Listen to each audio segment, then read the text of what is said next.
Langmawo kostor naile kabang mamano. Ani kostono buji naile kebono manyakho. Poito himale ang kabang makhlaika. Haifano ani poitono kebono khlaimanugya. Nini rang poisa tongma jorawo. Nono maya nangnai kabang ma tongnai.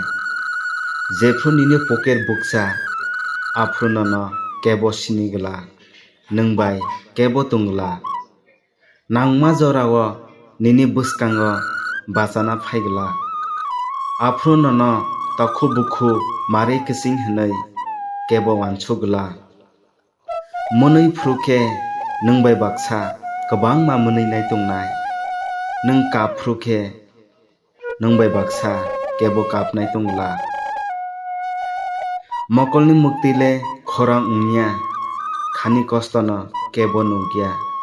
Muito bulayo tui sia keboni bakhano kebo sia.